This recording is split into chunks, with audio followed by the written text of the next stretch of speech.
Hey there, bread enthusiasts. You ever wonder, you get it, Wonder Bread, why bread is called the staff of life, or why it's been the star of historical dramas from ancient Egypt to modern kitchens? Well, grab a slice or two, because today we're diving into the low-fee world of bread.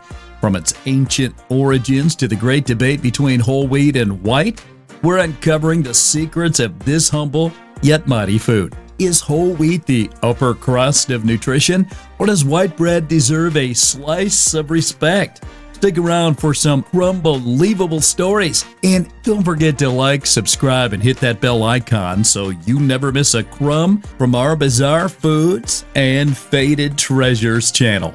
So why does bread matter? Bread isn't just food. It's a cultural icon, a nutritional battleground, and sometimes even a spark for revolution. Research suggests whole wheat bread, packed with fiber and nutrients, is generally healthy, but white bread's milder flavor and low fiber content make it a go-to for some.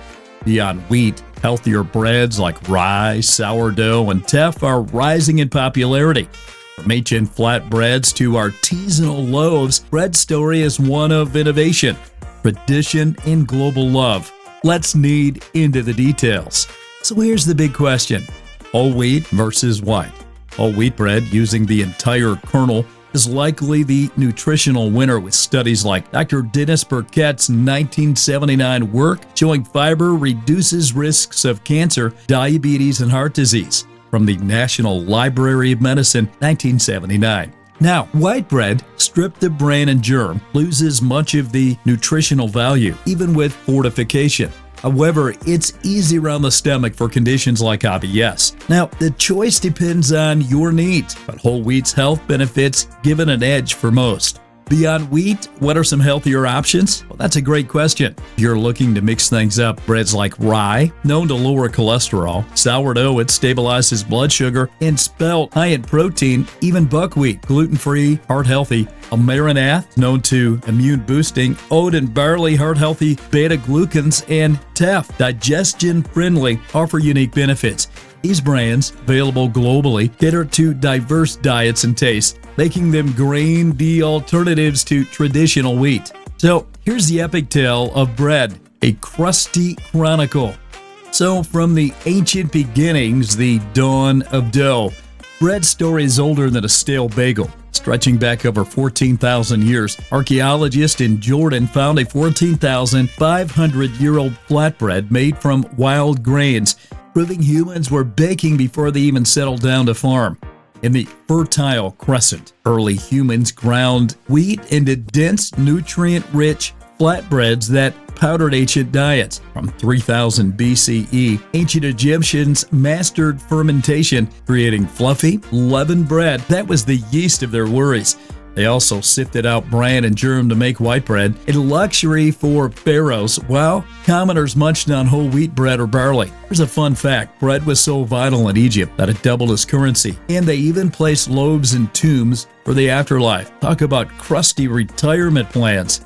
So what's the cultural significance of bread around the globe? Bread isn't just food, it's the crust of humanity. In France, the baguette is a national treasure, with strict laws ensuring only flour, water, yeast, and salt make the cut. French government's law since 1993. Now in Italy, pane campanico, bread and something to go with it, highlights bread's starring role.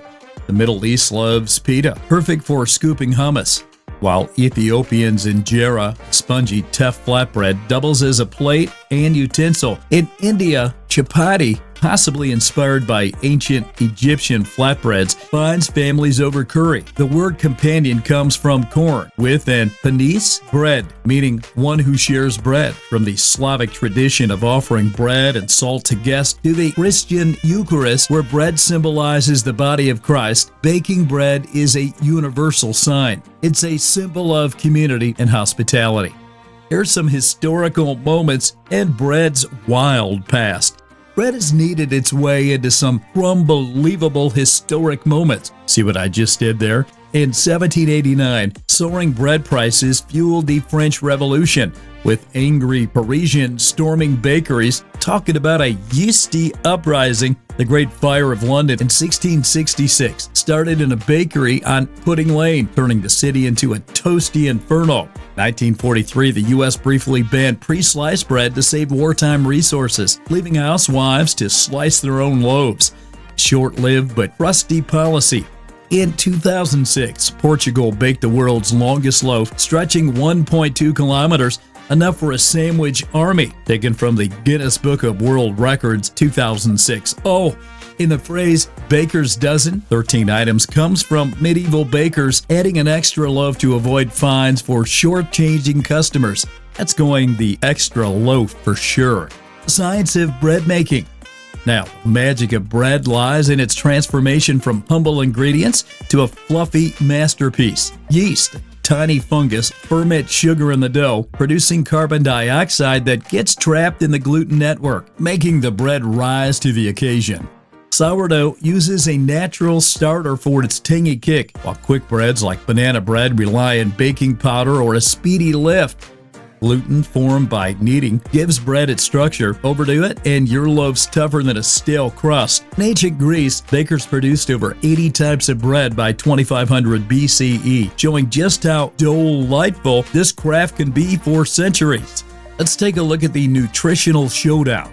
Whole wheat versus white. Let's slice into the main event. Whole wheat versus white bread.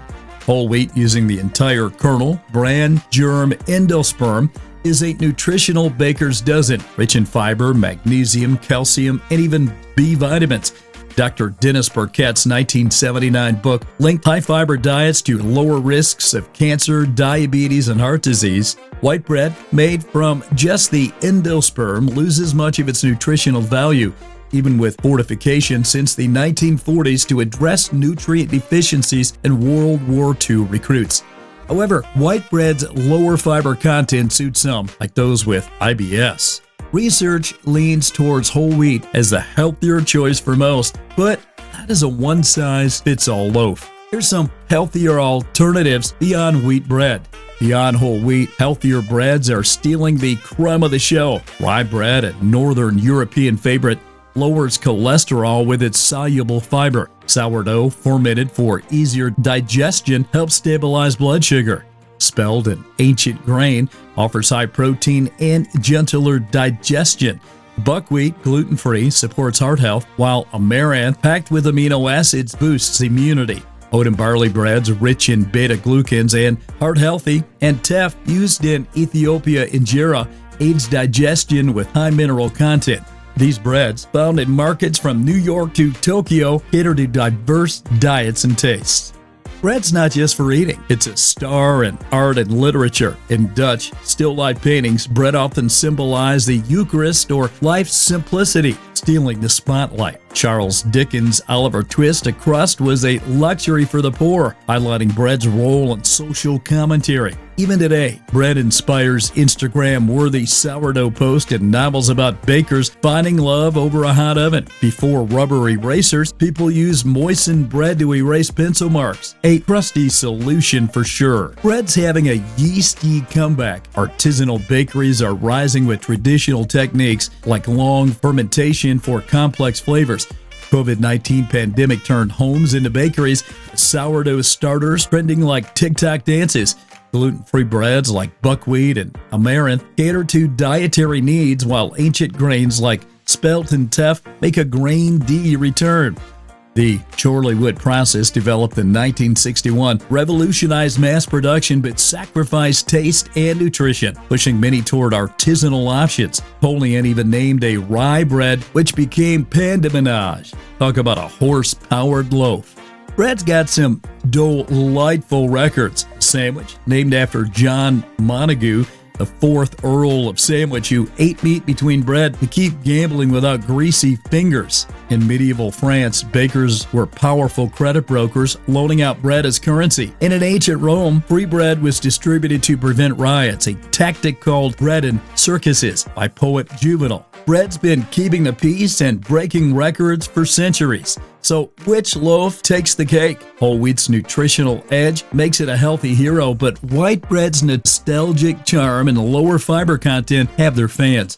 Whether you're team whole wheat, rye, or sourdough, Brett's story is one of culture, science, and history. What's your favorite loaf? Drop it in the comments below, and if you love this bready tale, like, subscribe, and hit that bell icon for more bizarre foods and faded treasures, and let's keep this dough rolling.